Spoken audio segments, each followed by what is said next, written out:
noite, pessoal. Sejam muito bem-vindos a mais uma live do canal Segurança Corporativa 4.0. Hoje temos um tema super importante. Nós estamos fazendo uma sequência de lives trazendo temas como planejamento estratégico, inteligência estratégica, tudo para a construção, né, de um ambiente e principalmente daquele cenário que nós falamos, a segurança voltada para a segurança do negócio, Business Security.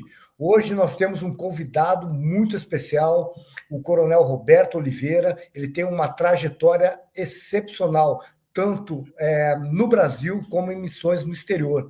Eu pergunto aqui para o mestre Geraldo Falcão, que está lá no seu carro, no trânsito em São Paulo, mas não deixou de estar conosco hoje aqui, porque ele sabe que o tema hoje aqui é muito importante. Mestre Geraldo, estamos falando muito sobre planejamento estratégico, sobre a importância disso. Como que o senhor vê a relevância desse tema para aqueles que estão querendo levar a segurança corporativa para o nível estratégico das organizações, para a construção de uma resiliência organizacional e, principalmente, como nós estávamos discutindo aqui, a importância do planejamento estratégico na continuidade dos negócios? Bom, boa noite a todos. Me desculpe o improviso. São Paulo está uma loucura. Vocês devem ter acompanhado aí as chuvas de ontem e, infelizmente, tragédias como o que aconteceu na Toyota, né? Literalmente destruiu a planta fabril da empresa. E São Paulo virou caos aqui em 4 horas. O vendaval que bateu aqui foi acima de 100 km por hora. E aí hoje é o rescaldo, viu, pessoal? Então eu estou aqui improvisando e me desculpem se eu precisar sair no meio do caminho, porque São Paulo está imprevisível. Bom, o tema é importante não só pelas mudanças climáticas, né? Você vê o caso da Toyota. Você faz todo o investimento de longo prazo, CAPEX, OPEX, faz todo o projeto de investimento, na qual o convidado de hoje atuou muitos anos na Vale, e de repente mudança climática faz tudo virar uma folha de papel, né, Diego? E esse é um ponto. O outro é como que a gente consegue fazer o plano estratégico ser cumprido num ambiente de tantas rupturas, tantas mudanças que estão acontecendo aí, geopolíticas, rompimentos de acordo, quebra de acordos comerciais, o Brasil entrando numa zona cinza perigosa nas relações com os Estados Unidos. Então a gente está vendo aí rupturas sérias. E a terceira é, mesmo num mercado estável e grande como o americano ou o japonês, né, a gente viu aí Boeing atravessando crises absurdas com o 737 MAX, onde lançou e depois tirou de linha com problemas de qualidade, ou até mesmo as indústrias japonesas, né, que eram chamadas as mecas, né, da gestão da qualidade, como Mazda, Kawasaki, Honda, Toyota, envolvidas aí em problemas de qualidade e tiveram interrupção de suas produções no Japão. Então, eu estou pegando exemplos aqui, Diego, para você pegar a carona com o professor também. A pergunta e a minha curiosidade é como é que a gente mantém um plano estratégico fiel diante de tantas mudanças, tantos choques e tantos problemas operacionais, né? É verdade. E digo mais, a gente fala em planejamento estratégico e a gente tem que colocar cultura nisso também, porque não há plano estratégico que não possa ser devorado pela cultura no café da manhã, né? Justamente porque deve fazer parte do plano estratégico você criar, desenvolver e amadurecer cultura dentro da empresa também, porque é isso que vai manter o teu plano na direção, né? Eu acho fantástico a gente começar a falar sobre esse tema, porque, na verdade, a gente está dando continuidade em tudo que a gente vem fazendo, né? Na semana passada, nós falamos sobre planejamento estratégico, e agora a gente traz um complemento muito potente, a presença do coronel, trazendo também a visão e a experiência dele de trabalho. E eu acho que é um privilégio para nós aqui poder falar desse assunto sem PowerPoint, sabe? Sem aquelas metodologias densas, podendo aproveitar as dicas ali, os bizus dos nossos convidados. De fato, é um privilégio muito grande. Desejo boa noite a todos que nos ouvem agora e a que vai nos assistir no futuro também. Peço para que fiquem até o final da live, tá bom? Porque para aqueles que nos acompanham, vocês sabem que essa live entrega o que nenhuma outra entrega, que é a dica valiosa do melhor vinho para vocês pelo nosso sommelier, João Ricardo, aqui no mosaico ao lado, nosso mestre da live, né? Então sempre temos uma dica boa para você que vai na casa de um amigo. Por exemplo, eu vou deixar a inveja aqui. O cara falou para não falar, mas eu vou falar. Sabadão, vou tomar um vinho na casa do Derré. Fui convidado para um churrasco. Olha aí. Entendeu? Ele falou, não fala para ninguém, cara. Pô, o João Ricardo vai ficar com inveja, com ciúmes. Mas eu não aguento, cara. Tem segredo que eu não aguento segurar. Então eu vou lá tomar um vinho na casa do Derré, eu preciso levar um vinho para ele, né? Vou consumir a adega do cara, que ele tem uma adega lá, o João. Não sei se vocês sabem, não. Mas o Coronel Derré, ele tem uma adega na casa dele avaliada em mais de 15 mil reais a primeira parede.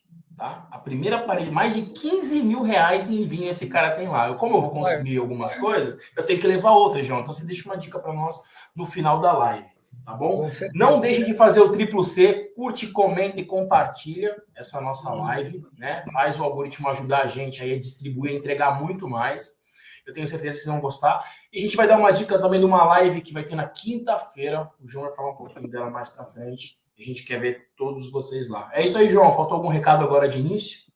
É isso aí. Mais para frente a gente fala da nossa live, onde nós vamos abordar o curso em parceria com a Logos Inteligência e Segurança do nosso amigo Coronel Fará, que está nos acompanhando aqui na nossa live.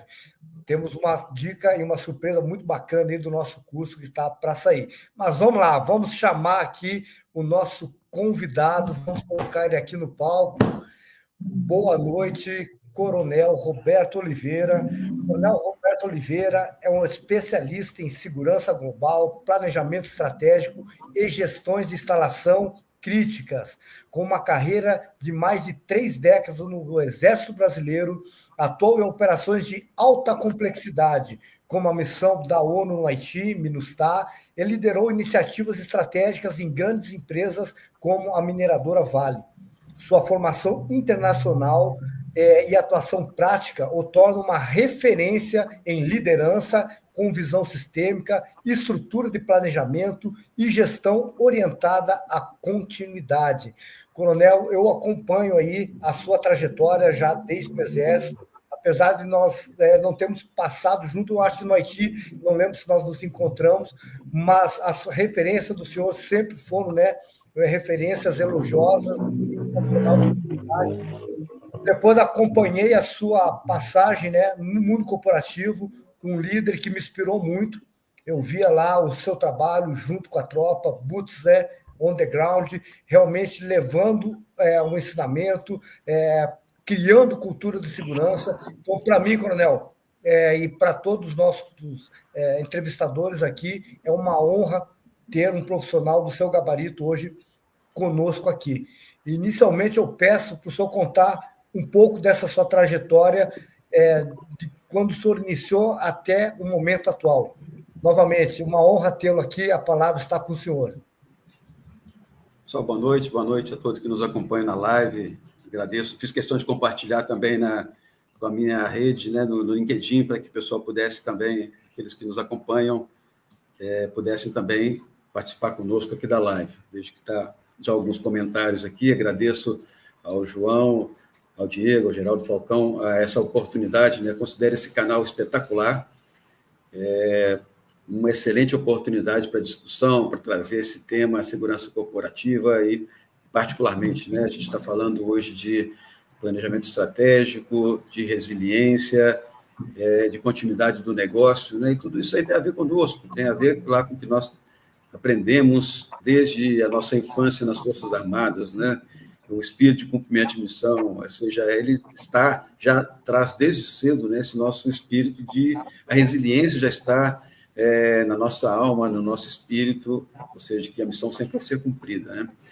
Mas acho que acredito assim, eu tenho sofri um pouco na transição, e eu vejo que iniciativas bacanas hoje, como a gente vê a divisão, sofri na transição de carreiras, né?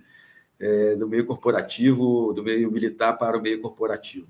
E a gente vê que hoje existem mais oportunidades, mais possibilidades para que as pessoas não sofram tanto quanto eu sofri nessa transição.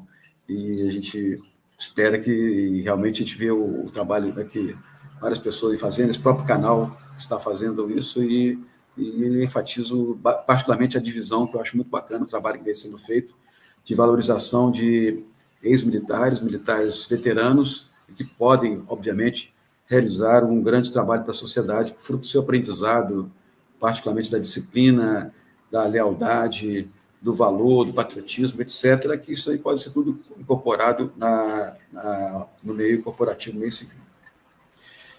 Desde muito cedo, né, o pessoal já viu que sou todo apaixonado pela estratégia, desde muito cedo eu comecei a gostar de estratégia também, e desde o início de carreira, a gente, ao longo da nossa carreira, a gente foi tendo alguns saltos, né, vamos dizer assim, né, de maturidade, né? Então, eu fui assistente do ajudante de ordens, na verdade, né, do comandante do Exército, General Gleuber, e aquele ali me deu uma oportunidade muito grande de estar ao lado de um líder, mesmo não estando participando das decisões, obviamente, né, que era um capitão, junto do general 4 estrelas, mais alta autoridade do Exército, né, mas está acompanhando, está vendo, está trabalhando com a agenda, está participando de reuniões com o presidente, reuniões com autoridades, e a gente vai amadurecendo e vendo a importância desse entendimento, né, de que uma decisão de uma liderança, em termos de planejamento de política, esse desdobramento para a estratégia, toda a repercussão que vai ter a partir daquela decisão da liderança. E como isso precisa ser bem alimentado, né?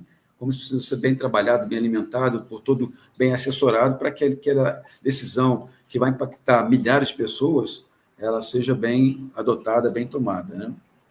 Sim, eu destaco como, na minha carreira, assim, uma passagem que tive no Haiti em um primeiro momento, como um assistente também do Force Commander, em 2011, que me deu, e pós-terremoto no Haiti. Então, um momento muito complexo, embora, claro, não foi praticamente um ano depois do terremoto, mas com toda a repercussão de todas as enfermidades, do cólera, e mais de 600 mil pessoas vivendo em acampamentos improvisados. Então, foi um momento bastante de aprendizado. Da mesma forma, né, você está do lado de uma liderança estratégica, acompanhando, aprendendo. Então, isso me deu uma bagagem profissional muito grande, que mais adiante, quando eu voltei ao Haiti como comandante de contingente, me facilitou muito o trabalho. Já conhecia o terreno como um todo, a área de operações como um todo, tinha rodado a área como um todo durante um ano, conheci todas as cidades, todas as localidades, todos os contingentes, conheci algumas autoridades políticas que estavam ainda lá no Haiti, que inclusive nos ajudaram a abrir algumas portas. Enfim, ou seja, quando a gente fala, né, de competências, né, que a gente puxa todas as 5 letras lá da competência, né, que a gente puxa a última, que é a experiência, né, ela conta realmente. A experiência, o conhecimento do terreno, o conhecimento de pessoas, ele influencia bastante e nos ajuda a tomar a tomada de decisões. Tive uma experiência muito interessante também nos Estados Unidos, que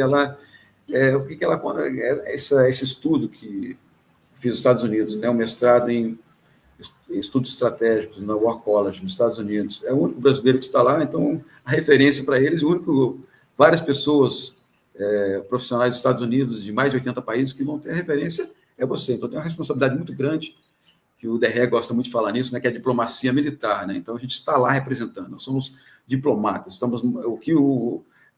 talvez aquela pessoa, o único brasileiro que ele vai conhecer é você. Então tem toda aquela responsabilidade de mostrar realmente como é seu país, né?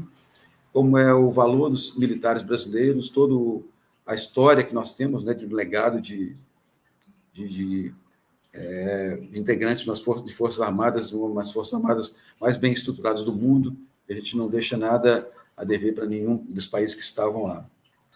Fiz uma transição de carreira em 2018 e passei a trabalhar no mundo corporativo, né? Como eu disse no início, eu sofri um pouco, porque não me preparei anteriormente. Então, embora soubesse, né, que ia terminar minha carreira, mas confessando, obviamente, não tem que esconder, não tem que, pelo contrário, né, tinha que buscar esse aprendizado, que a gente possa trazer esse aprendizado do mundo corporativo, essa transição seja mais suave. Então, a gente vê hoje as pessoas se preparando melhor, inclusive fazer com que essa dificuldade que eu tive, ela possa servir de ensinamento para outras pessoas, que ela possa ajudar outras pessoas. Mas na empresa, eu trabalhei inicialmente num momento muito complexo também, pós-Brumadinho, exatamente 3 meses após Brumadinho foi quando eu cheguei na empresa, e com o desafio de toda a ordem, né? Várias manifestações contra a empresa, uma empresa com um descrédito muito grande, com uma imagem totalmente desgastada, né? E com risco para suas pessoas, risco de invasão das áreas de operações, riscos de interdições de ferrovias, porto, enfim. Então, a gente trabalhou inicialmente numa parte de inteligência com todo esse cenário, né? Trabalhamos com cenários prospectivos, buscamos trabalhar lá com cenários prospectivos, gerenciamento de riscos voltados, né, apoiados nesse cenário prospectivos, e também o trabalho de campo, gerenciando o trabalho de campo das equipes, buscando complementar, alimentar todo esse ciclo, né, de informações, ciclo de conhecimentos, para que a gente pudesse realmente fazer um adequado desdobramento da estratégia. Então, vamos dizer assim, pode dizer que eu, na Vale, trabalhei desde o estratégico até, aqui, como nós vemos aqui o operacional e o tático e o operacional. Então, trabalhei em todos os aspectos da nossa linha de trabalho, e foi bastante interessante nesse sentido aí, porque após algum tempo realmente já ter firmado, ter entendido, né, que aquela bagagem profissional que eu trazia, obviamente, do meio militar, que ela poderia trazer uma grande contribuição, e a partir daí a gente conseguiu desenvolver, contribuir, né, com desdobramento de estratégia, planejamento estratégico, muito voltado para o gerenciamento de riscos, né, e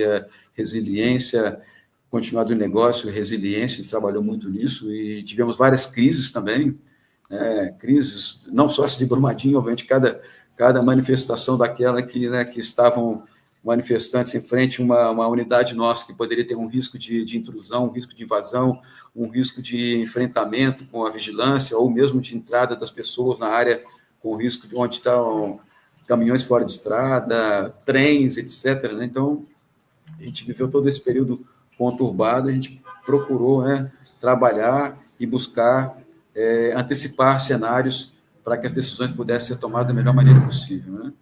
E, finalizando, assim, o outro aspecto que nós trabalhamos também foi com relação à prevenção de perdas. Por conta das indenizações, acordo de Brumadinho, né? Então, muitas fraudes, muitas tentativas de fraudes, né? As fraudes das mais grotescas possíveis, né? As pessoas que moravam na área do rompimento da barragem teriam os direitos, né? E pessoas com falsificações de endereços, com informações inidôneas com relação a valores de propriedade, quantidade de gado que tinha na propriedade, por exemplo, né? Então, a gente pode utilizar toda a nossa inteligência, está o comandante Fará nos acompanhando aí, né? Inclusive a inteligência de imagens, né? Para algo assim, para utilizar, para dar veracidade aos processos, né? Tinha 400 cabeças de gado, não, você tinha 10, porque está aqui a imagem mais grotesca aqui que a gente está vendo aqui, ou um faturamento seu não chega a ser isso, né? As suas despesas não chegavam a isso, então... e as imagens do Google Earth, mais simples aqui que seja, imagens satélites que a empresa tinha também, a gente consegue analisar, verificar, ou seja, conseguimos trabalhar a inteligência de imagens, mas buscando essa prevenção de perdas também, que foi um aspecto muito interessante.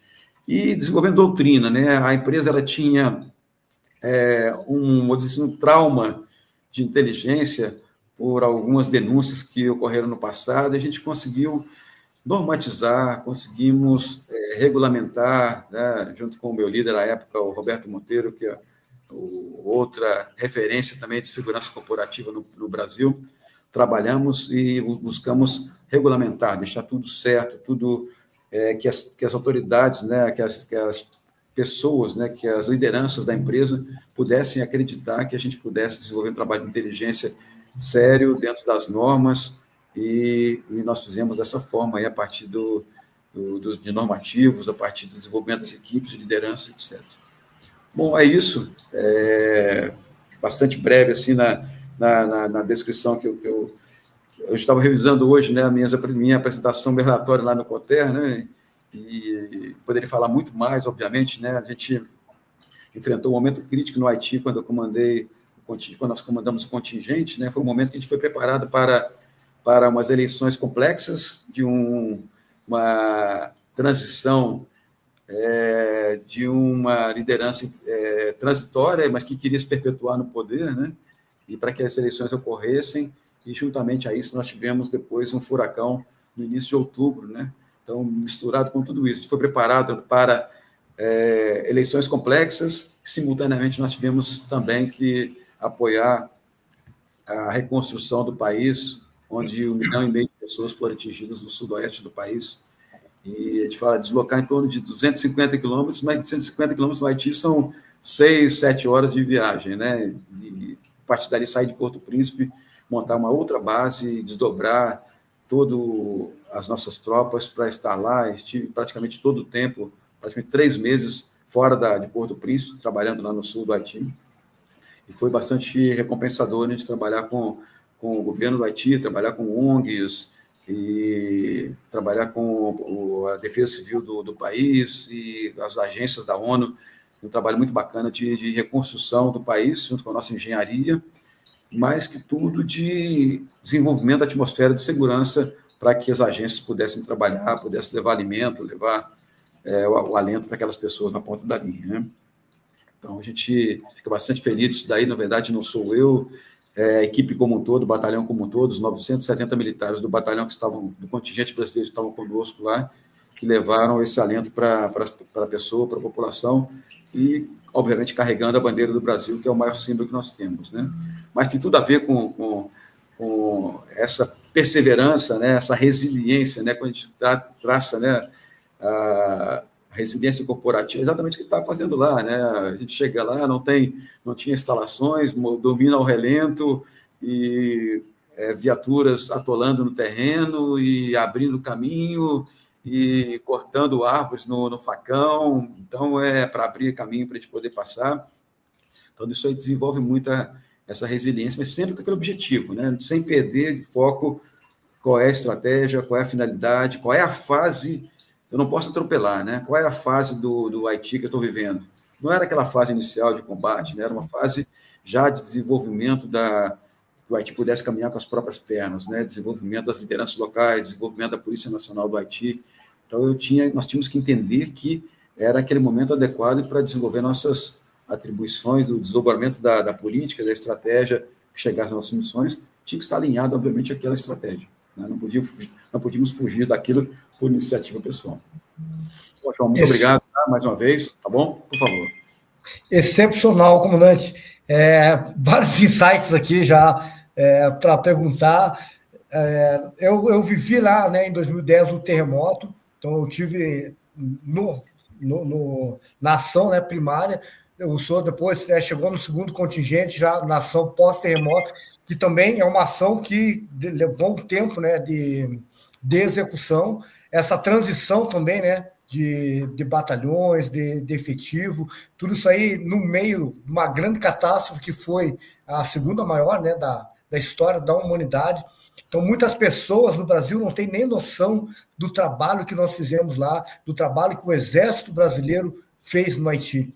As pessoas não têm a mínima noção do trabalho que a gente faz. Hoje, inclusive, aqui no simpósio, nós estávamos falando sobre o problema da pirataria, né, nos rios do norte do país, e sobre o patrulhamento. Aí o pessoal estava falando sobre a Marinha, a Polícia Federal, e em nenhum momento ninguém lembrou que quem mais faz patrulhamento lá é o Exército, são os PFs. Eu particularmente, participei de várias operações de repressão à pirataria lá, e muitas vezes as pessoas esquecem desse trabalho do Exército que nós fazemos diuturnamente na nossa fronteira, em missões de paz, que são missões muito bem elaboradas e com resultado espetacular, que às vezes não chega, né, até o conhecimento do público final.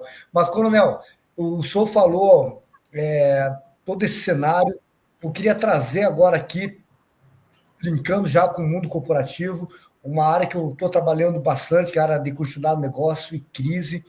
E eu vejo que nas corporações, nas organizações, o Diego e o Messi podem até complementar, ainda há uma dificuldade de se entender essas mudanças de cenário e o que realmente é uma crise. Então, as pessoas, às vezes, por não terem vivenciado, não terem passado o que é uma crise, o que é um momento realmente de disrupção, onde processos que são estabelecidos, eles têm uma ruptura, e não é qualquer processo, são processos críticos, como nós vimos lá no Haiti, onde toda a estrutura do país ela foi por água abaixo. Inclusive a liderança, né, a maioria da liderança do Haiti, os intelectuais do Haiti, eles estavam no centro lá do terremoto e praticamente o país, eles foram aniquilados. Então, não foi só um ativo, um processo crítico físico, como também humano, né, que o Haiti perdeu e teve que ser reconstruído tudo isso depois. Então, ali mostra muito bem a crise, a gestão, né, do primeiro momento disso, depois uma crise onde nós tivemos um surto de cólera, e era crise sobre crise. Então, esse cenário é um cenário interessante, né, da gente analisar, de estudar, de como se proceder, de como se trabalhar sob essa pressão. E lá também nós tivemos, né, a experiência de trabalhar com interagências. Muitas vezes a gente esquece disso, que numa crise as interagências elas têm que funcionar, porque a crise, uma das características é essa, né? É quando a organização necessita de apoio externo, quando a capacidade interna dela já se exauriu e ela tem que pedir apoio externo, tem que trabalhar em interagência. Também esse é um dos indícios, né, que a organização está passando por uma crise. Eu gostaria que o senhor comentasse um pouco dessa sua experiência. O senhor estava lá numa posição, né, de comando, uma posição de tomada de decisão, tomando decisão ou assessorando, né, o comandante lá da MINUSTAH nessas operações. Queria que o senhor trouxesse um pouco dessa sua experiência, dessa vivência, de como que foi para o senhor, né, trabalhar nesse ambiente. Olha, assim, eu falei, eu fui de muita sorte. Você está falando do primeiro momento, né? Voltando a 2011, né? Isso. Houve aquela crise do cólera. A pessoa vai se lembrar, né, que o batalhão do Nepal foi acusado, né, de estar, pelas análises que fizeram, né? Ele era específico da Ásia, né, do Nepal. Né? Então, eu me lembro perfeitamente assim, junto com aquela decisão importante, ou seja, a crise, né? E a decisão importante do comandante, junto do comandante do Force Commander, indo até o batalhão, dizendo, olha, vocês serão todos repatriados. Então, enfim, a gente viveu essa crise, o próprio furacão Matthew, né? Eu vejo assim, eu me lembro a gente foi esperando, né? Hoje nós temos, naquela época nós já tínhamos, né? A inteligência trabalhando, acompanhando qual é a trajetória do furacão. Ele iria passar em cima de Porto Príncipe, realmente em cima da nossa base, né? Nós começamos a nos preparar, obviamente, né? Voltando um pouquinho, né? Uma das coisas que nós fizemos, sou muito metódico em termos de planejamento, né? Foi revisar todos os planos. E nós chegamos lá, vamos revisar todos os planos. Que existia um efeito cascata de que vamos copiar e colar o planejamento do contingente anterior. Vamos revisar esse planejamento? E aí foi se perdendo. A gente viu que a tradução, né? Isso pode acontecer também com as nossas ISOs, né? A tradução lá dos documentos originários, né? Do mandato, dos documentos de PKO, Departamento de Força de Paz da ONU, ia se perdendo no meio do caminho, e as traduções mudavam. Né? Acabou que as ações estavam sendo mudadas. Vamos revisar tudo, vamos lá no documento origem, vamos verificar o documento origem realmente, estamos alinhados ao mandato. Então, ou seja, fizemos uma revisão estratégica de todos aqueles documentos para verificar se realmente a gente estava alinhado, né? E a nossa, assim, não é sorte, não é verdade, né? A gente revisou todos os planos de contingência. Todos os planos de contingência. Então, sabíamos que o segundo semestre, né, é uma temporada de furacões e que poderia acontecer realmente, né? E, obviamente, a nossa sorte, entre aspas, né? Na verdade, a gente planejou isso daí, né? Revisamos os planos, nós conhecíamos, por estar preparado para as eleições, nós conhecíamos todo o território. Eu já conhecia o território, mas as nossas tropas conheciam todo o território. Então, assim, a preparação, o desdobramento da estratégia, a preparação é fundamental.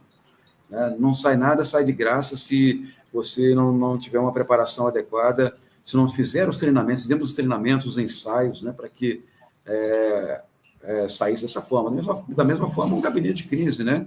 Não adianta você ter tudo bonito no papel Se não faz os treinamentos, não faz os ensaios, quem faz o quê? Aí, na última hora, quando acontecer a crise, vão buscar o documento lá e saber quais são as atribuições de cada um. Não, tem que ser feitos simulados, né? De tempos em tempos, simulados de emergência, para que a gente possa realmente estar validando aqueles planos, né? Estar revisando aqueles planos. Então, a gente fez isso daí, e no mundo corporativo a gente também viu que estava acontecendo dessa forma, né? Essa importância dos planos. Né? Então, eu tiro assim, não só os do barragem de mineração, os PAI-BMs, praticamente todos eles são feitos para cada barragem é feito, né, os simulados, né, tem um simulado de mesa, simulado hipotético, e depois o simulado no terreno de realmente deslocar as pessoas, bloquear os acessos, né, fazer o contato com as autoridades. Então, o ciclo tem que rodar como um todo. Não adianta apenas eu ter o entendimento da estratégia, entendimento dos planejamentos, se eu não fizer realmente, né, os ensaios, os treinamentos, estar bem azeitado, cada um saber o que tem que fazer. E, obviamente, né, me lembrando agora, né, a gente esteve lá com o furacão, foi a imprensa do mundo todo. Várias entrevistas que eu dei para a Al Jazeera, a Globo esteve lá, praticamente ficou 2 semanas dentro do batalhão conosco lá, a Lilian Telles ficou conosco lá no batalhão, entrevistou, apareceu entrevista no Fantástico, etc., né, e outras mídias, Estado de São Paulo, Folha de São Paulo, então, mas a mídia internacional também esteve lá conosco, né? Então, na crise, a importância da comunicação. A comunicação é fundamental. Então, a gente vê, não podemos cair nas armadilhas. Tá? E eu vou dizer assim, poxa, o comandante, se eu caiu na armadilha, quase caí em uma armadilha, tá? Da Al Jazeera. Tá? Então, a Al Jazeera, na verdade, ela estava lá com a cobertura do furacão, obviamente, né? Mas ela tinha um pano de fundo que era buscar casos de exploração sexual e abuso na ONU. Então, obviamente, no Brasil, no caso do contingente brasileiro, né, durante todo o tempo que esteve lá, não houve nenhum caso, não há nenhum caso de exploração sexual e abuso, mas o que eles estavam buscando, na verdade, usou como pano de fundo, né? Depois a gente verificou, na verdade, vai aparecer a reportagem do Haiti com relação... Não, na verdade, eles aproveitaram que estavam lá numa imagem contrária da ONU. O objetivo, na verdade, era difundir uma comunicação de outros contingentes sobre exploração sexual e abuso. Então, não cair nessas armadilhas também, né? Entender, né, toda a estratégia de comunicação. Na crise, né, a gente está falando de o gerenciamento, gestão de crise, né, e esse planejamento como um todo, né, a comunicação tem que estar muito bem clara. Quem fala, né, quais são as palavras-chave, qual é o repertório, né, que a gente vai utilizar ali para se utilizar na comunicação, para que ela seja, obviamente, né, verdadeira, contundente, né, mas que seja objetiva e que esteja alinhada a tudo que está. A gente não pode, né, vou falar por mim, não, tem toda uma estratégia do país, estou representando o Brasil, estou representando a ONU, ou seja, representando o Exército Brasileiro, as Forças Armadas, o Ministério da Defesa, então tem uma série de pessoas que estão representando. Mesma coisa da empresa, né? Você também não pode tem que ter já dentro do planejamento, já ter qual é o repertório, quais são as coisas que vai se falar ali, qual é a estratégia de comunicação importante também dentro do gerenciamento de crise, e já deve ser alinhado, obviamente, né, lá no planejamento, dentro dos riscos. Excepcional. Diego, manda aí. Boa. Comandante, mais uma vez, muito obrigado pela presença do senhor aqui com a gente. Obrigado de verdade, porque são essas experiências que a gente aprende com história de outras pessoas que nos fazem acelerar o aprendizado, né? Mas antes de trazer uma pergunta, eu não posso me furtar de um dever meu aqui, né? Comandante, eu sou aspirante da turma de infantaria, da turma de 2005 do NPOR de São Vicente, né? Eu não segui para a tropa, não consegui um grau aí para seguir na tropa, mas a minha missão, acho que eu comecei a entender faz uns 8 anos qual era o que estava programado para mim dentro da minha missão. E o João falou um negócio muito importante. As pessoas não têm visibilidade do que o soldado brasileiro já participou, né? E participa e apoia. E as empresas também não têm essa visibilidade muitas vezes, né? Deveriam procurar mais saber.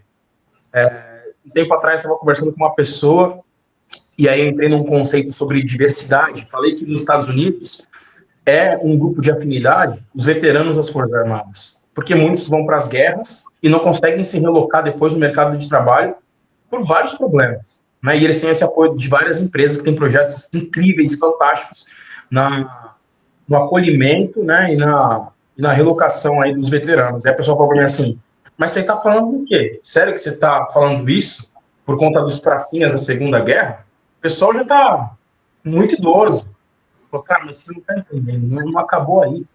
A gente tem várias outras coisas, tem Timor-Leste, tem Missão de Paz no Haiti, e tem muitos guerreiros que estão sendo, que ou não têm emprego, ou são subempregados, né? A gente sabe que a grande minoria é que conseguiu se recolocar bem no mercado.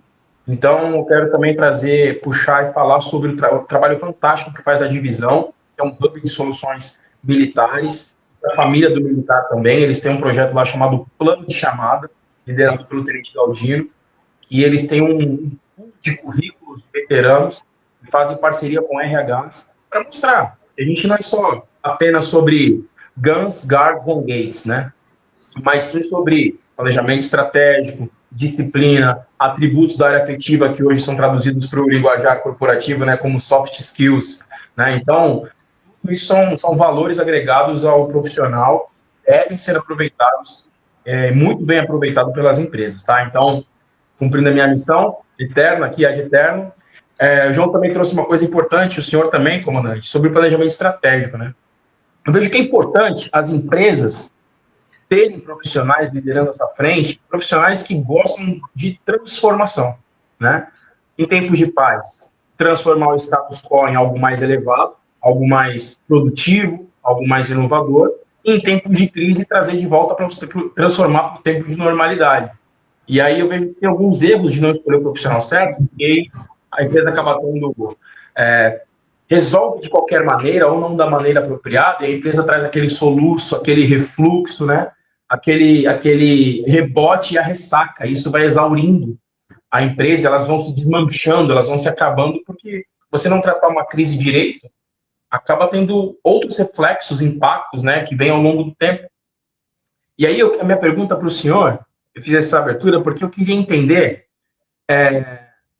durante toda a formação do senhor, quais foram os pontos que o senhor entende como, eu vou usar essa palavra, mais importante dentro de um planejamento estratégico, para uma continuidade de negócio ou para uma resolução de crise?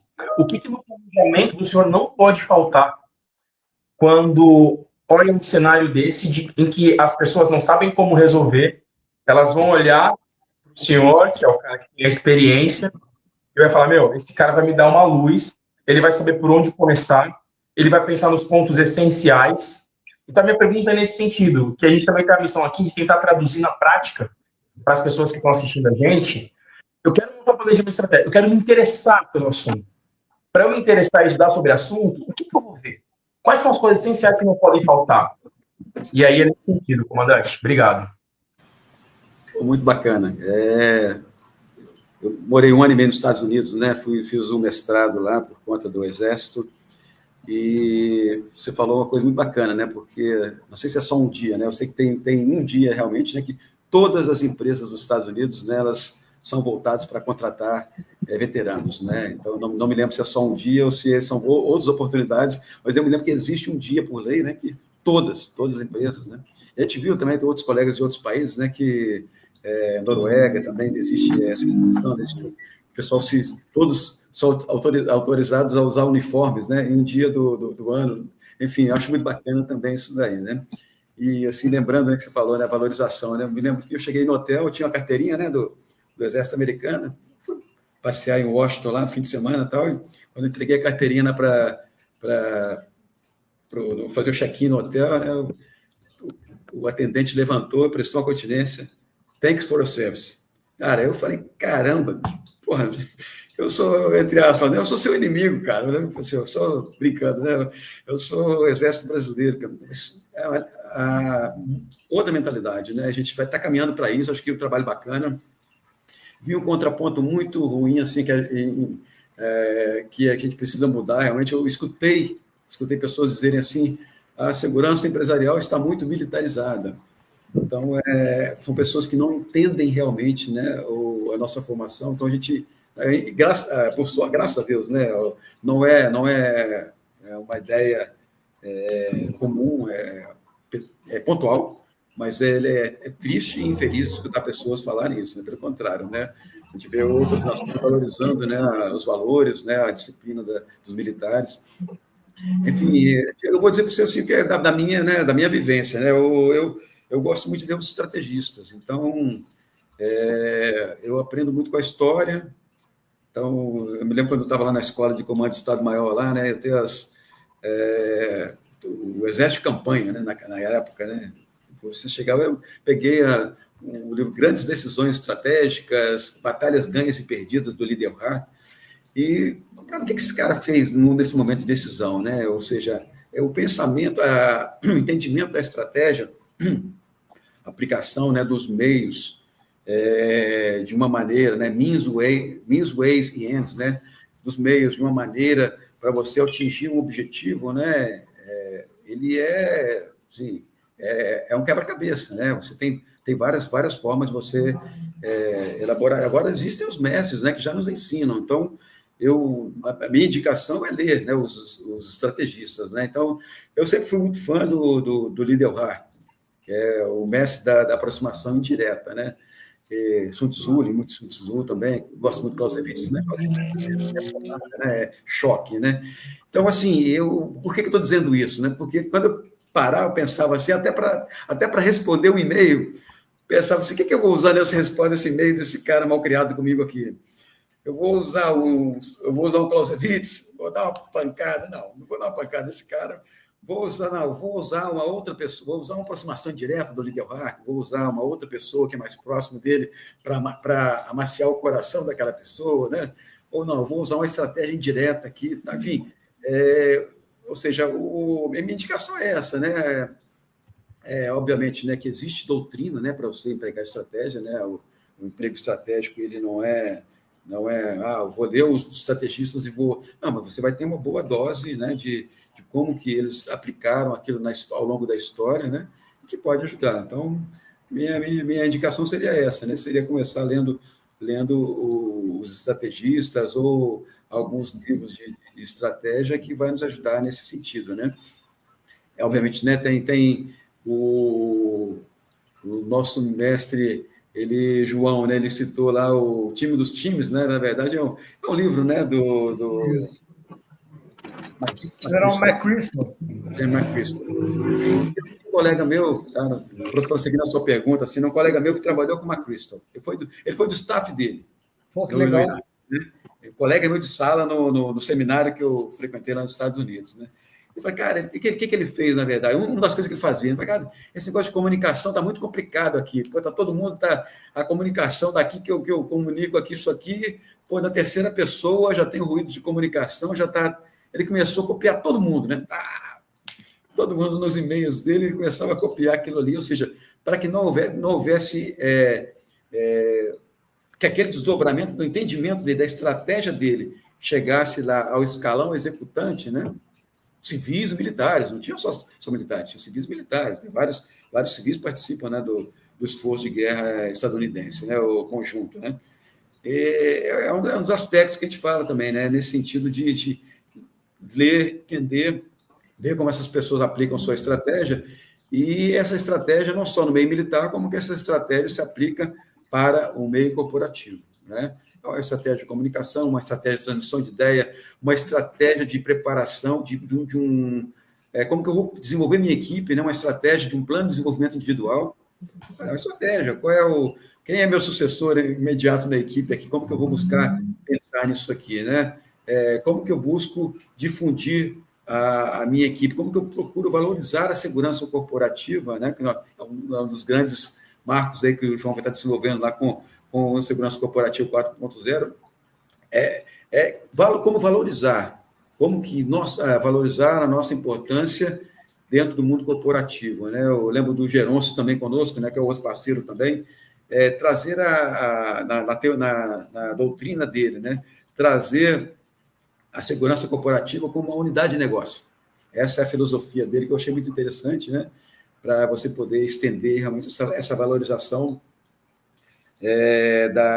da segurança corporativa, porque vai naquele ciclo, né? Não tem ocorrências, não tem problemas, porque, obviamente, né, porque eu tenho uma segurança robusta, com tecnologia, com proteção física, com inteligência, com cenários prospectivos, com gerenciamento de riscos bem traçados, que vai redundar em planos robustos. Então, não tem problema, entre aspas, né? Então, a tendência é daquele executivo não enxergar como um problema. Então, eu posso reduzir custos de forma linear. Não pode reduzir custos de forma linear. A segurança corporativa tem que ser mantida, porque se você diminuir essa estrutura, essa robustez, vai vir a ter problema. Então, mas voltando à sua origem, tá? A indicação seria essa, seria ler história, ter os estrategistas, conhecer os estrategistas, e a partir daí buscar, né? O grande estrategista brasileiro, né, que o pessoal ele está um pouco, assim, afastado dos holofotes, entre aspas, dos holofotes, não, que nunca foi de holofote, mas afastado das atividades, né? A general Alberto Mendes Cardoso. Ele escreveu dois livros sobre o Sun Tzu, mas o segundo dele é um livro mais moderno, né? Até ele fala, não sei se não me engano, ele escreveu foi em 2003, e naquela época ele cita até o Cruzeiro, né, meu time, como a estratégia, ele faz a comparação dos estrategistas como que ele é aplicado ao esporte, aplicado no futebol. Então, também é outro estrategista que a gente recomenda ler também, General Alberto Mendes Cardoso, lá, a aplicação do Sun Tzu para o mundo corporativo. Não sei se você respondi a sua pergunta aí. E a gente vê isso, né? Grandes líderes, eles estão sempre embasados na estratégia militar, né? Na história, na estratégia. A gente vê os ciclos se repetindo, muitas vezes com a mudança de cenário e de recursos, né? Antigamente lá usava-se espada, hoje em dia tem a caneta. Um tempo atrás era a caneta e agora é a inteligência artificial. Mas a estratégia por trás disso, a gente vê que está na história, né? Então, realmente, é o que a gente bateu aqui na live passada, que as pessoas elas devem procurar ler, buscar os estrategistas, ler de verdade, não fazer aquela leitura que a gente faz na faculdade para entregar trabalho, né? Mas se aprofundar, de fato, no conhecimento. E um ponto interessante aqui que eu quero trazer, a gente estava falando sobre veterano, né, e tal, uma empresa que eu passei, a gente tinha muito contato com essa área de diversidade, né, que falava de tudo menos dos veteranos, e eu, já estava com a minha missão na minha cabeça, né, e aí eu lembro que a gente fez um treinamento, algo nesse sentido, sobre letramento, coisas que não eram mais elegantes a gente falar, a maneira que a gente falava. E no meio da conversa, a pessoa falou assim, a gente não pode ser aquele sargentão, de uma forma pejorativa. Eu levantei o braço e falei, posso colaborar nesse letramento? Isso que você fala, de forma pejorativa, que a gente não pode ser aquele sargentão, isso também pega mal. Sabe por quê? E todo praça, em algum momento na sua carreira, ele foi ensinado por um sargento. E sabe como a gente enxerga os sargentos? A gente enxerga como o irmão mais velho, que cuida da gente, que olha pela gente. Então, não usa esse termo de forma pejorativa, não. Porque ninguém entende dessa forma. Quando o militar entende isso, ele entende que é para a gente continuar sendo assim, para continuar com mais... Então, assim, é interessante, né? Porque realmente a cabeça, a maneira que as pessoas entendem, não é adequada. E hoje na reserva, assim, eu acredito que a gente tem muito dessa missão, né? De trazer, de fato, qual é a missão real dos militares em tempos de paz, em tempos de guerra, que é servir, acima de tudo, né? Bacana, Coronel. Muito obrigado pelo ponto aí, por trazer, reforçar, encorajar, estimular o pessoal a meter a cabeça no estudo, no papiro, conhecer a história por trás da estratégia, né, João? Perfeito. Como eu sempre falo, o programa aqui é muito site, já anotei tudo aqui para buscar. Eu sou um leitor assíduo, tenho livros espalhados por toda a minha casa. Estou tomando café de manhã, estou lendo 2 páginas, vou no banheiro, estou lendo outra. E assim, não tem outro caminho, o caminho é esse, né? Buscar o conhecimento, buscar experiências com quem já fez, porque isso que traz, na verdade, a solidez, né? E, mestre Falcão, o senhor está aí no trânsito de São Paulo, qual é a sua interação, mestre? Eu sei que o senhor está nervoso aí para trazer um ponto de vista novo. Está com o senhor. Vai lá, Falcão. Boa noite, eu quero já pedir escusas aí se eu não conseguir ficar até o final da live, porque São Paulo virou caos aqui depois da chuva de ontem. mas eu estou parado aqui para, pelo menos, fazer uma breve participação e aprender com o senhor, mas eu vou ficar na escuta, mesmo se eu não puder participar, tá? Quero deixar registrado minha admiração pela história do Exército Brasileiro e meus heróis são os senhores. Também tive minha passagem pelo Exército, apesar de rápida, mas meu trabalho hoje é com o Estado-Maior da Polícia Militar de São Paulo já há 22 anos. Inclusive, eu estou orientando um doutorando no momento, no Barro Branco, sobre assuntos de resiliência também. E pela passagem que o senhor teve na Vale, hoje eu fui presenteado, ontem e hoje, aplicando um curso com o pessoal da Samarco. Eles estão adotando a 4ª linha de defesa, né, de resiliência, como modelo de recuperação do negócio, o que deixa a gente muito contente de saber que os referenciais estão sendo aos poucos utilizados, né? Feita essa introdução, professor, eu queria deixar uma pergunta meio prática, meio teórica. Isso é mania de auditor, né? Aplicar teoria e prática na hora de auditar. Olhando para o mundo real, né? A gente pega a Boeing, uma grande referência industrial de liderança de tecnologia no mundo, falhando no seu lançamento do 737, ocasionando paralisações, tirando modelos de 800 lugares de linha, depois de ter captado dinheiro do mercado, lançado o modelo e depois tirou de linha. Honda, Toyota, que eram mecas da gestão e da cultura para a qualidade e da excelência, tendo as suas fábricas interrompidas por fraudes, assumidas pela empresa, inclusive.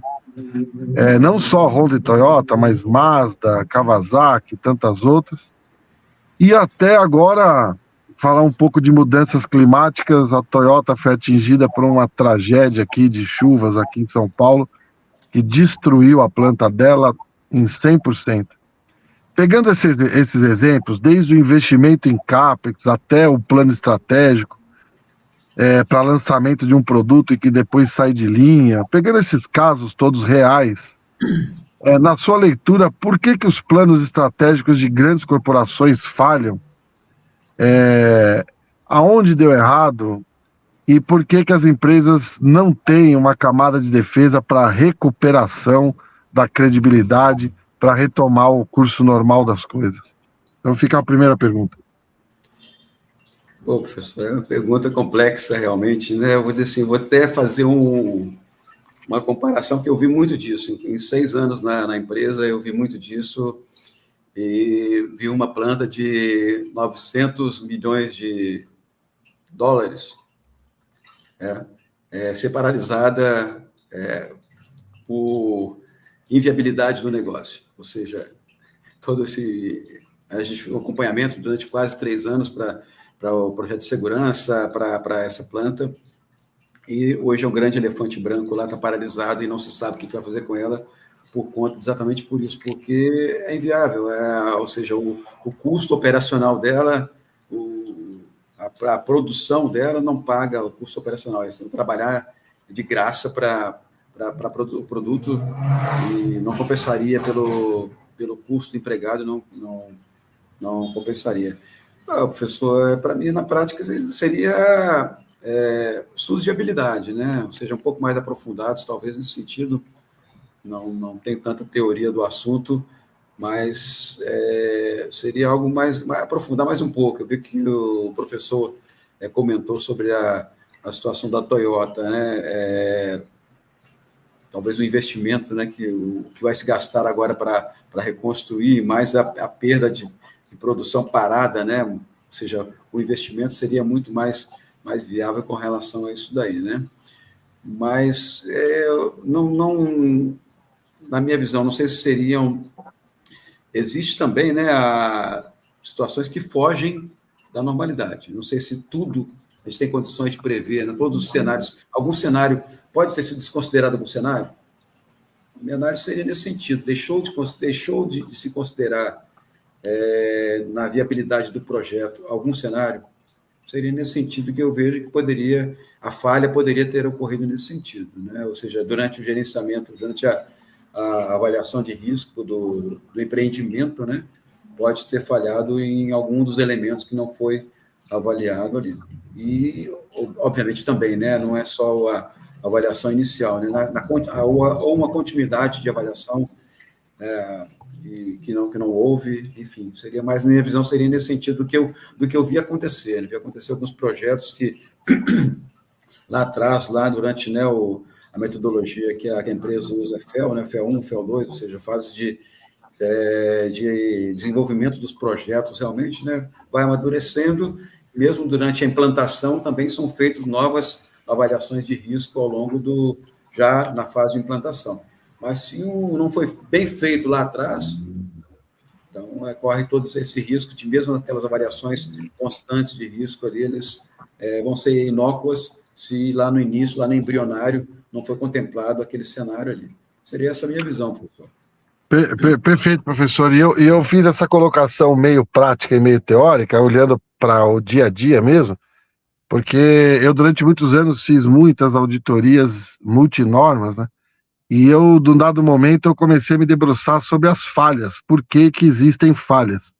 E mesmo eu me debruçando lá em teoria dos jogos, Sun Tzu, até Gengis Khan, hein? Fui atrás de literaturas, teorias de guerra, planos estratégicos consagrados e assinados por papas da administração.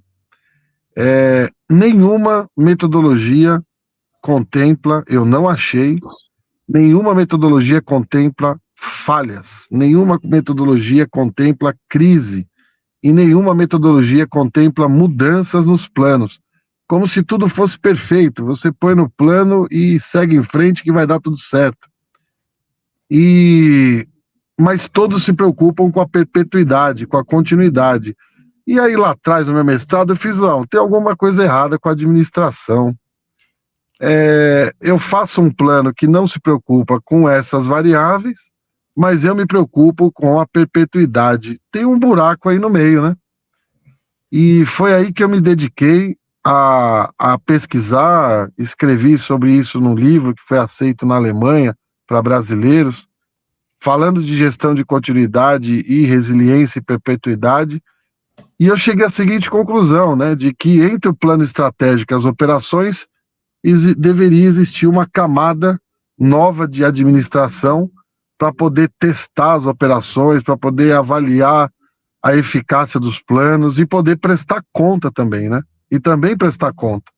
Então, é uma chance das organizações serem mais transparentes, assumirem crises e prestarem contas de uma recuperação, mas o que eu vejo é um silêncio absoluto, e até o mercado acionário, o mercado de investidores, é um silêncio absoluto diante dessas crises, né?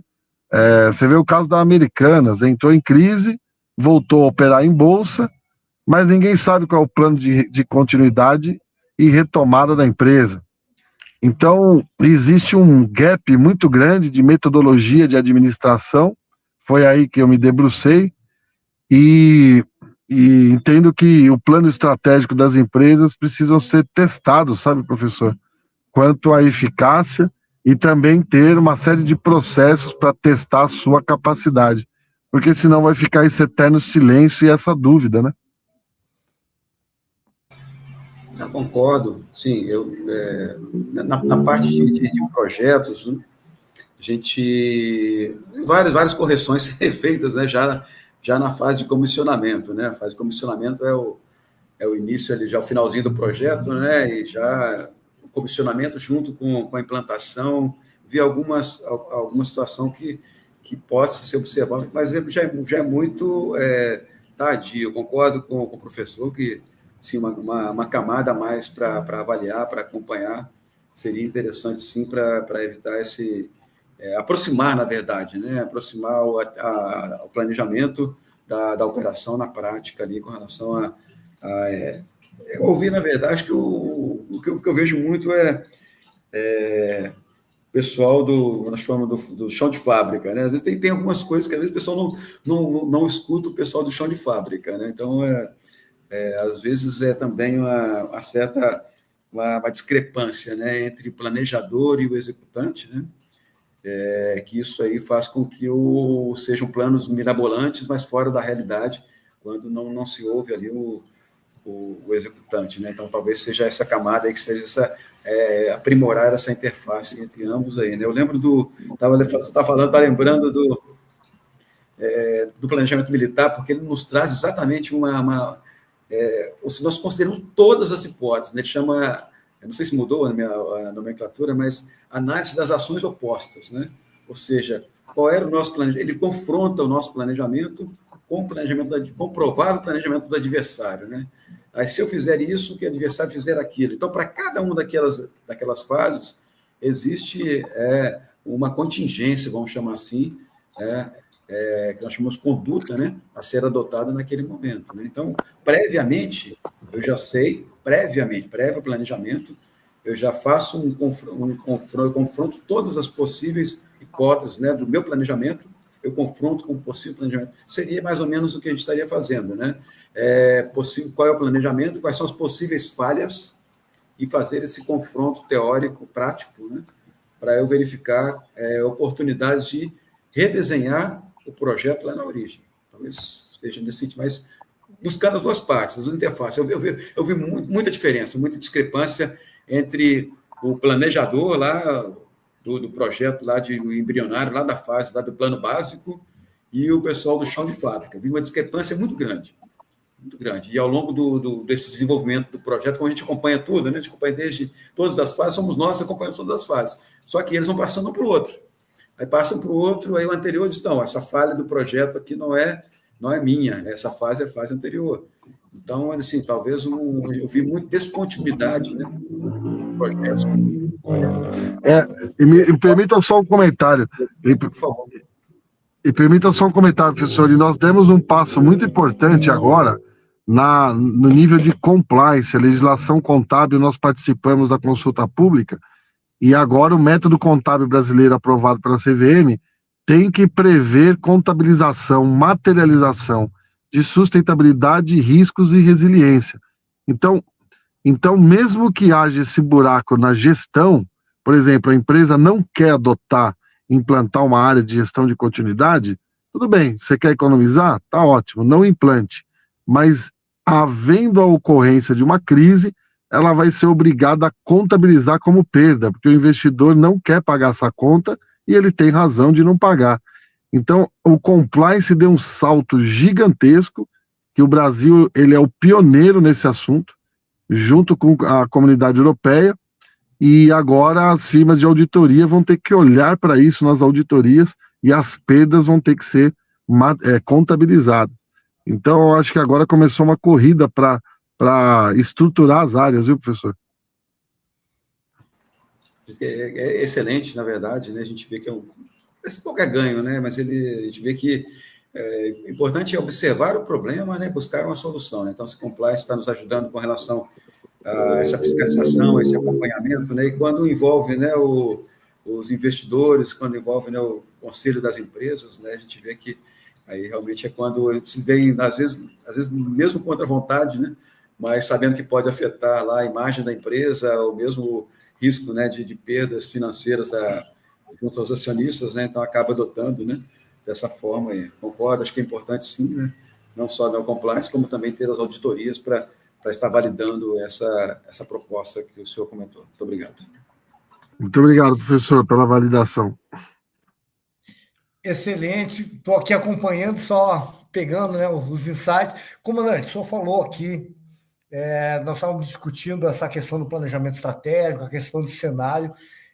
Eu sou um aguerrido defensor, né, da inteligência estratégica no nível de assessoramento ao board, ao investidor, porque muitas vezes a gente vê a falha do planejamento estratégico justamente por não terem, principalmente nas organizações privadas, essa ferramenta de análise de cenários. Então, o planejamento ele é feito muitas vezes em cima de um cenário só, ou as pessoas que fizeram cenários, elas não têm a expertise, né, de elaboração de cenários preditivos, cenários prospectivos, ou às vezes contratam, né, consultorias também que não estão preparados para esse tipo de situação. E como o senhor bem falou, a falha na identificação dessas possíveis mudanças de cenários, elas acabam não trazendo essa visão de plano de contingência, de alinhamentos futuros. Então, assim, eu vejo a inteligência hoje uma ferramenta fundamental, principalmente porque antigamente nós tínhamos uma linearidade maior, o cenário mudava um tempo maior. Hoje o cenário ele muda muito rápido. Então, o tabuleiro hoje ele está se movimentando com uma velocidade muito grande. Então, corre-se o risco de se fazer um investimento, de se fazer um planejamento e começar a colocar a execução e rapidamente esse cenário mudar. A inteligência estratégica, ela acompanha todo o desenvolvimento do planejamento estratégico, desde a sua formulação, na sua execução e depois, quando o processo ele passa a ser, né, quando sai de uma gestão de projetos, passa a ser um processo.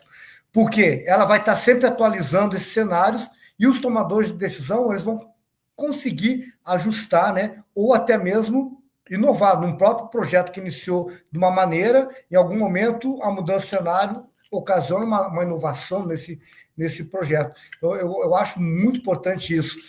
O senhor falou uma outra situação, que foi, né, a regulamentação da inteligência na última empresa que o senhor estava trabalhando. Eu acompanhei isso quando eu passei pela Vale. Nós éramos proibidos de falar inteligência. Não pode nem tocar nesse assunto aqui. Mas, logicamente, não se trabalha sem inteligência. É impossível se trabalhar sem inteligência, se trabalhar sem dados. Porque, para mim, inteligência é 3 fases. Alguns me criticam, João, tu quer tornar o processo simplório. Mas vamos pensar, para mim, inteligência é coleta de dados, estruturação desses dados em informação, análise dessas informações transformadas em conhecimento para tomar decisão. E não só na questão, e quando a gente fala de dados, são os dados que interessam à organização. São dados que, muitas vezes, a gente vê a inteligência trabalhando totalmente no 180 da organização. Então, esse alinhamento, inteligência estratégica ao objetivo estratégico da empresa, quando se alinha isso, a gente tem uma ferramenta muito poderosa. E João, hoje, me permite colaborar contigo, porque você trouxe essa visão muito forte para a gente aqui também, né? E uma coisa é você fazer inteligência com um batalhão. Outra coisa é você fazer inteligência com 3 pessoas no teu time. Então, exatamente. Eu não falo nada. Eu sou um dos caras que concordo contigo. Não é tornar simplório demais. É tornar objetivo, prático e aplicável, né? Desculpa te cortar, mas eu tinha que defender teu argumento. Não, exatamente. Essa visão que a gente está trazendo hoje de configurar a inteligência para o corporativo, para o business, para o negócio. Eu queria ouvir muito do senhor essa sua experiência que o senhor teve. Eu sei que foi um trabalho muito bacana. Queria que o senhor passasse para nós aqui, porque esses insights, com certeza, eles vão ser importantes para quem está nos ouvindo, quem está nos acompanhando e hoje quer trabalhar com inteligência, mas ainda está enterrado naquela velha inteligência lá do escutar, da espionagem. Não é nada disso. Quando a gente fala em inteligência ou estratégica, a inteligência que eu tenho certeza que o senhor fez aí, ela não tem nada a ver com isso. É uma inteligência voltada para objetivos estratégicos, para assessoramento, para a tomada de decisão em todos os níveis da organização, do estratégico ao operacional. O senhor falou aí desse gap que tem, né, entre a estratégia e a execução no operacional. Isso aí a gente vê muito. E aí entra aquela falha da comunicação, que o senhor muito bem falou também. A comunicação hoje ela é estratégica na organização e existe uma falha dessa transmissão, né, do estratégico até o operacional. E a própria inteligência, o SOC, toda essa engrenagem, ela faz esse acompanhamento e leva todos esses dados para tomar decisão. Então, Coronel, fala um pouco para nós dessa sua experiência e principalmente essa estruturação que o senhor fez. Bacana. Bom, esse entendimento, né, do ciclo, obviamente, da inteligência, né, eu concordo com você também, da forma que você simplificou ele aí também é execuível, né, assim, eu sou apaixonado pelo cenário prospectivo, eu fiz o avançado de inteligência lá na inteligência estratégica na Escola de Inteligência do Exército, né? E a partir daí fiquei muito apaixonado. Comecei a ler e trabalhar. Onde eu passava, falava, vamos trabalhar aqui cenário de prospectivas, né? E a gente começou a levantar realmente, né? Porque o cenário de uma empresa, uma multinacional, né? Uma das maiores mineradoras do mundo, como a Vale, né?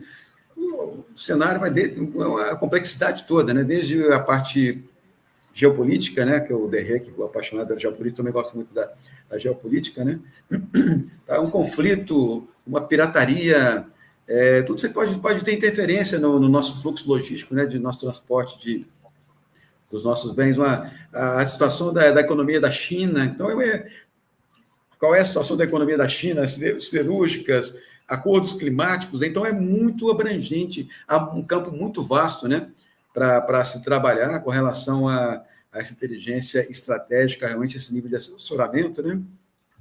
Até mesmo ali entre o político e o estratégico também ali, né? Eu vou dar um exemplo aqui, né? Não vou entrar muito em detalhe, mas dar um exemplo, por exemplo, quando a gente foi do Acordo de Brumadinho, né? O governo de Minas, né? A Vale assumiu algumas obras a serem realizadas em Minas Gerais. E aí nós passamos a ver, olha só, a Vale pode executar essas obras ou ela pode passar o recurso para o governo de Minas realizar essas obras. Ok, vamos lá. Então, qual é o risco de uma situação e de outra? Isso é nível estratégico, político estratégico, né? Quando você vai analisar aquelas obras que estavam lá, eram obras paralisadas de um governo anterior que havia passado aqui, que estavam paralisadas há vários anos. Quando você vai buscar o passivo ambiental, passivo político, vários processos na justiça, processos trabalhistas, processos ambientais. Então, é um risco muito grande. Se a empresa assumir essa obra, né, ela vai assumir todo esse passivo, né? Então, ou seja, é um exemplo, né, de como que a inteligência estratégica pode, desde até mesmo, né, os conflitos agora, recente agora, né, toda essa instabilidade no Oriente Médio, né? Então, a Vale tem negócio no Oman. Cara, então, quais são os países onde há risco, que há necessidade de serem proibidas as viagens? Então, é um trabalho que vai ser feito também com relação a essa avaliação, né? Então, todos os aspectos, né? Até mesmo prevendo, né? Olha, o que ela sai um pouco da inteligência para a segurança, né? Não tem como separar, entendeu, João, Diego? Não tem como separar essa inteligência para a inteligência do negócio, né?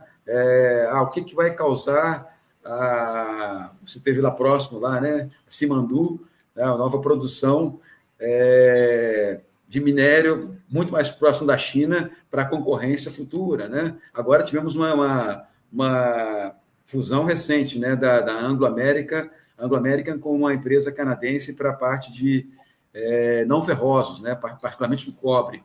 O que isso impacta na empresa? Então, tudo isso aí, né, é inteligência que você vai assessorar o processo decisório.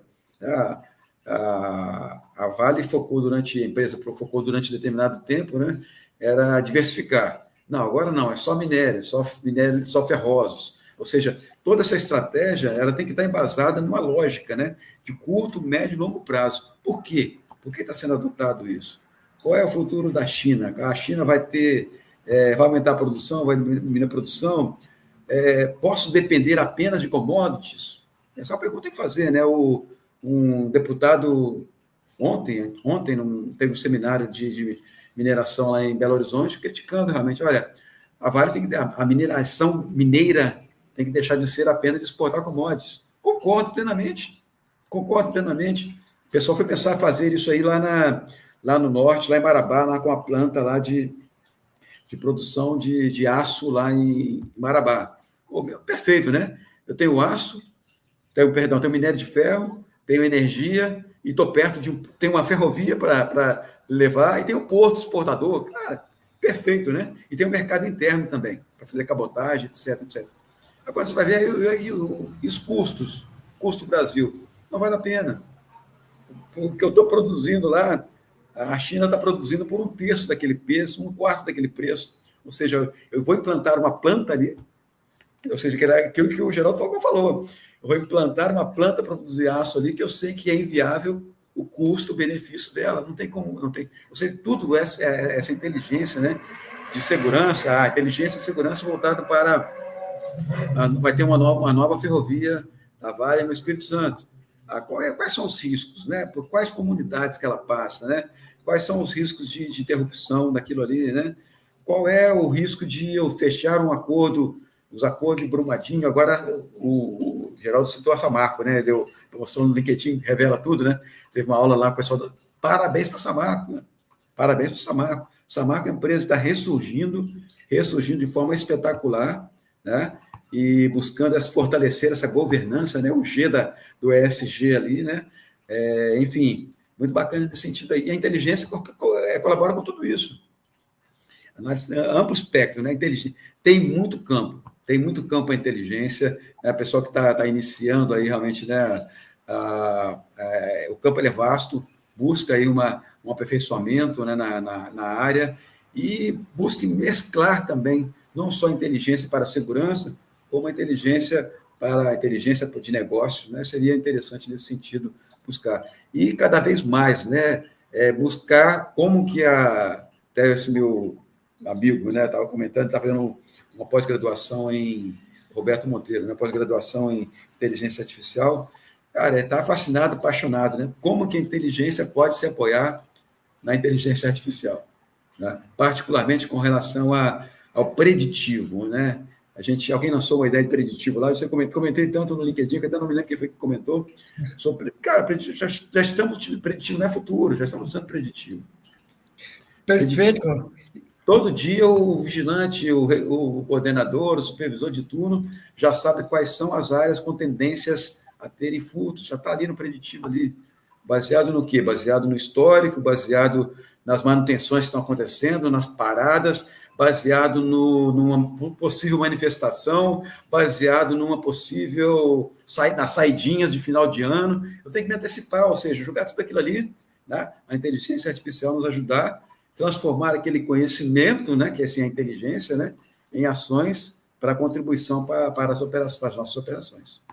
O senhor, inclusive, já respondeu aqui a pergunta do Coronel Costa Lima.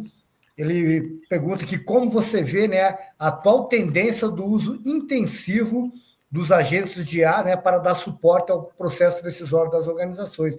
E é isso mesmo. Eu vejo algumas organizações ainda com medo da IA. Eu comento, falo muito isso, cara. A IA, ela veio e não vai parar. Agora nós temos que entender e temos que aprender a trabalhar com ela. Não é questão de agora a segurança. Eu estou terminando agora uma especialização em cybersecurity, justamente por causa dessa visão. O pessoal não suspende, a IA não pode, tal. Eu falo, cara, não é esse o caminho. A segurança ela tem que parar. A segurança, não só a segurança empresarial, mas a segurança tem essa mania sempre. Ficou na dúvida, manda fechar tudo e para. Não é isso. Nós temos que achar soluções inteligentes. A segurança estratégica, ela acha soluções inteligentes. Ela equilibra o nível de segurança com o nível da operação. Nós temos que procurar esse caminho. A cibersegurança, a TI, nós não somos fim, né?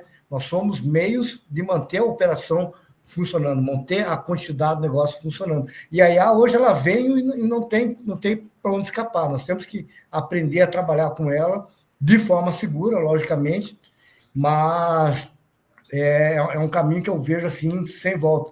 E eu falo até também, hoje, a inteligência estratégica, por exemplo, ela tem que estar acompanhando essa evolução tecnológica, porque a evolução tecnológica, simplesmente, amanhã pode acabar com o meu negócio. Porque o meu negócio ele depende de uma situação, ou ele entrega algum produto que amanhã já não existe mais. E a inteligência artificial ela está acabando com muitas ferramentas aí que antes faziam trabalhos, entregavam alguma coisa, que hoje, você em 20 minutos, você simplesmente faz o trabalho utilizando a inteligência artificial. Então... Saber utilizar, né, João? Saber utilizar com inteligência, ver quais são as possibilidades, né, de cada uma das ferramentas. Cara, é o desaprender e aprender. O tempo inteiro. Desaprender e aprender, e cada dia aparece mais, cada dia aparece uma ferramenta a mais. assim, o que eu trago de ensinamento para mim, desde lá de trás, eu sempre... eu não vou saber utilizar todas as ferramentas. Não vou saber tecnicamente, nem empregar todas elas. Mas eu tenho que saber o que elas me proporcionam. Tá? Eu posso não saber, mas eu tenho que ter alguém na minha equipe que saiba. Alguém, porque é a essencialidade daquele instrumento ali, né? Como falei, não era um expert em edição de vídeo e tal. Depois até fiquei bom no negócio, comecei a apaixonar. Mas quando eu não era, mas eu tinha alguém na minha equipe que era.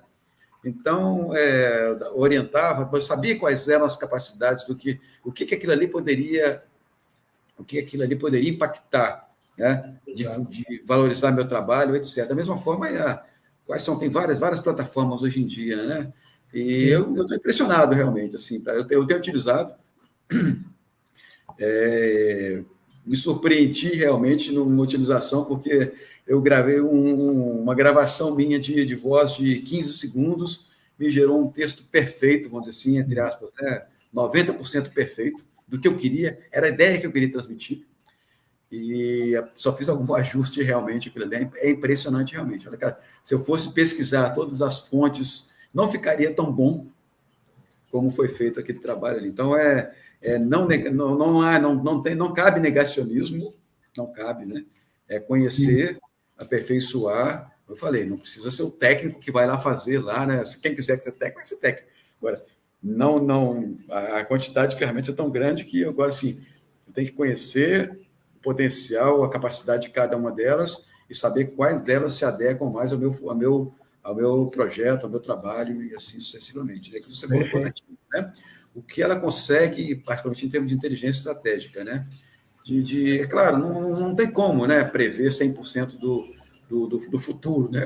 Mas é muito próximo daquilo ali, baseado em uma série de tendências, né? Por isso que a gente traça o cenário prospectivo, é isso, né? Você busca tendências e quais são os fatos portadores de futuro, né? A partir daquilo ali, eu vou acompanhando, isso aqui se configurou. Então, essa hipótese aqui, esse cenário aqui, ficou mais forte. Não, isso aqui não, isso aqui mudou. Então isso aqui não, vou descartar esse aqui, mas apareceu um outro cenário. Enfim, por isso tem, né, toda a metodologia de cenários, realmente, né, de inteligência estratégica, que tem que ter um especialista de acompanhamento de cenários, né, para avaliar, estar acompanhando. E é muito rápido hoje em dia, na verdade, né? Mas alguém poderia prever assim, olha, cara, exemplo, tá? Básico, assim, olha, é possível que, um cenário possível, né, lá atrás, que o Trump assumindo nos Estados Unidos, né? E nós tendo um governo de esquerda no Brasil, seria possível de que houvesse entraves negociais, né? Entraves com relação a essa política de negociação, né? Enfim, essa estratégia, essa aproximação. Claro, agora o como, né? O que acontecer poderia ser previsto, né?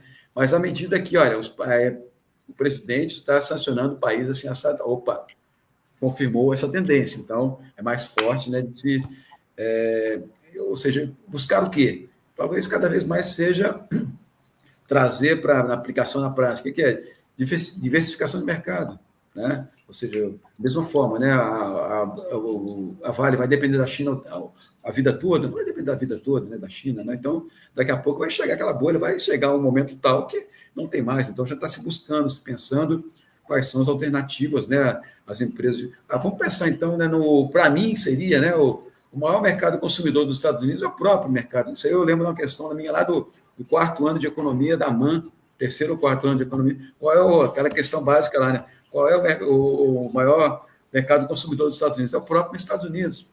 Qual pode ser o futuro mercado consumidor do minério de ferro brasileiro? O próprio país, que tem uma capacidade muito grande, né? Uma necessidade muito grande de infraestrutura, logística, por exemplo, né? De ferrovias, etc. Né? Então, é uma capacidade industrial muito reprimida, né?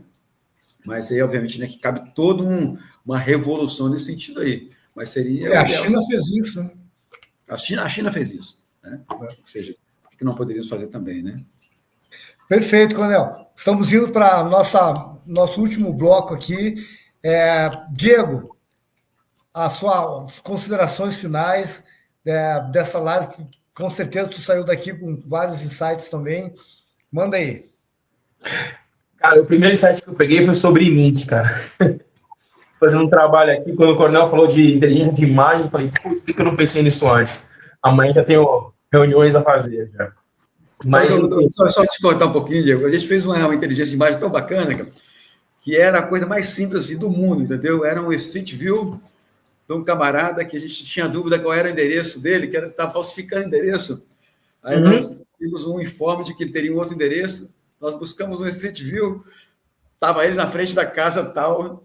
Por aquilo ali, nós invalidamos, tá, a inteligência de imagem do mais básico do básico, assim, de como eu falei, né, de comparar a quantidade de gado que tinha. Cara, a mancha passou em cima da fazenda do cara, não tem como voltar, saber. Mas peraí, deixa eu voltar aqui, inteligência de imagens, quanto é que tinha aqui. Né? Eu gosto muito, sou muito fã da inteligência de imagens também, tá? cara, muito legal, Coronel, muito legal. E eu adorei a live de hoje. Até reforçar aqui o nosso compromisso, a nossa responsabilidade, que o João falou, também é isso, né? A gente não está aqui para parar os negócios, a gente tem que dar fluidez, mas também a gente não quer nenhum corajoso que não pensa. Se você é um cara corajoso, que não estuda, que não pensa, você é o cara mais perigoso dentro da sala. Então, calma, respira, né, João? Faz um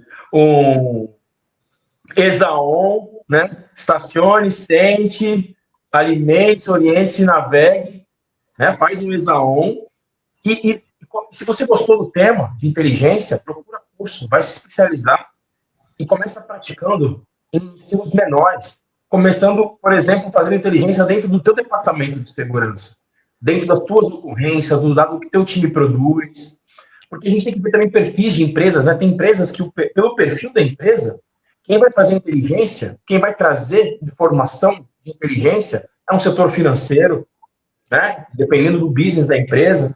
E aí você pode aplicar também a contra-inteligência. Você pode ter contingências preparadas para que se aquela informação que vier dizendo que algo vai acontecer, você tenha contra-inteligência para responder com aquilo, né?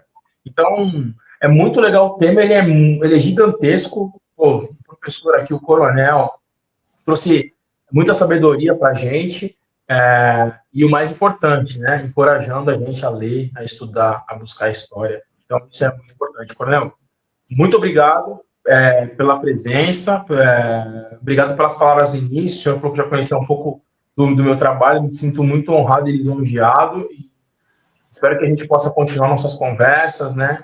Nas associações, nos encontros de segurança.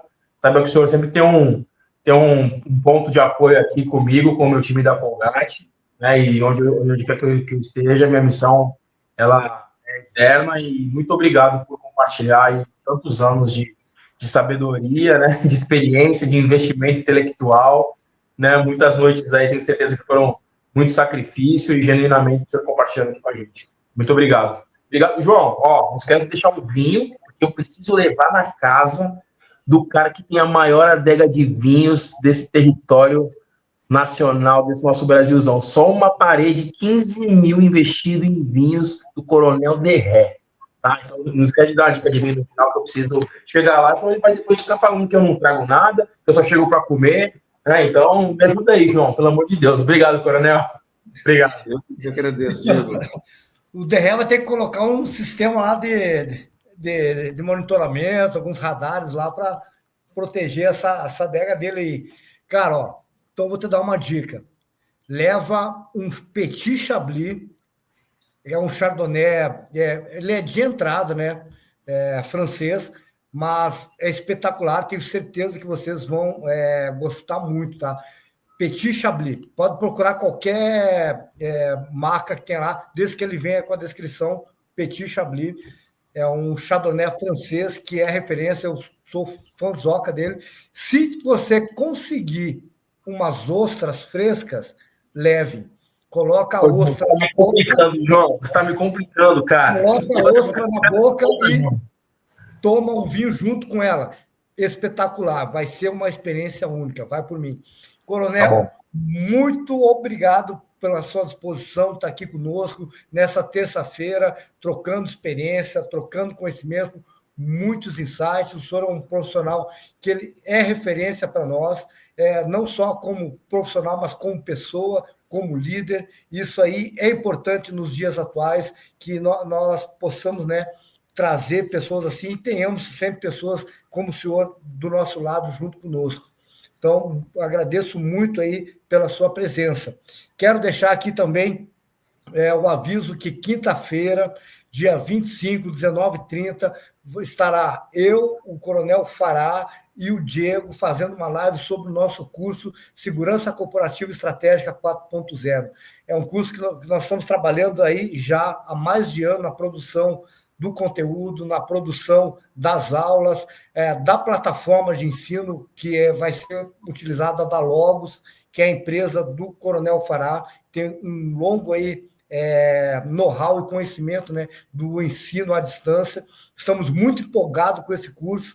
A ideia do curso é mostrar o conhecimento, mas também desenvolver.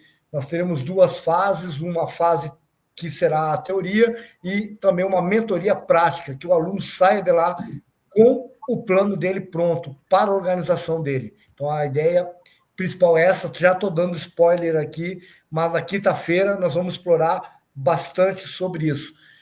Muito obrigado, Coronel. Deixo aí as últimas palavras de fechamento para o senhor. Olha, agradeço demais essa oportunidade, né? A gente viu, Diego, a gente tem muita humildade e simplicidade para estar participando aqui. Somos eternos aprendizes, na verdade, né? Na verdade, eu que aprendi com vocês, aprendi com as perguntas, agradeço aos colegas que fizeram as perguntas, né? E cada pergunta de vocês, ou cada troca de ideias, né? Aqui ela nos traz também novos insights aqui. Então, saio daqui também, tá? Recheado de ideias, de ensinamentos, de aprendizado, e a gente busca sempre a importância, né? De nada vale o conhecimento, a nossa experiência, se a gente não passar para alguém, né? Então, por isso que cada vigilante que eu encontro, cada porteiro que eu encontro, cada soldado que eu encontrei ao longo da minha carreira, a pergunta que eu fazia para ele é assim: você está estudando? Por que você não está estudando? Eu sei que você tem seu filho, é prioridade, mas valorize você também, né?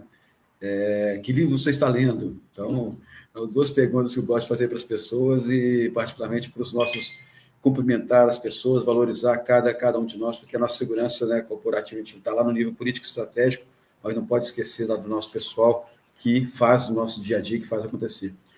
Muito obrigado pela oportunidade, João. Fiquei muito feliz, realmente, tá? Diego, João, Geraldo, que já está nos ouvindo, né? E todos que participaram aí, força e resiliência, tá? Muito obrigado aí, tá bom, pessoal? E os que estão nos acompanhando ao vivo, muito obrigado, boa noite. Estamos às ordens também, quiser fazer contato comigo, pode me encontrar no LinkedIn, me acionar lá, que a gente vai conversando sobre o assunto. Quero uma orientação sobre inteligência, sobre estratégia, enfim, a gente pode passar alguma dica e apoiar também, vai ser um prazer. Muito obrigado, viu, pessoal? Novamente, muito obrigado a todos e todas que nos acompanharam, a nossa audiência, que é fiel, está sempre junto conosco, cada dia aumenta mais, e esse é o nosso movimento, é trocar experiência, gerar insights, porque juntos somos mais fortes. Até a próxima. Força! Força! Força!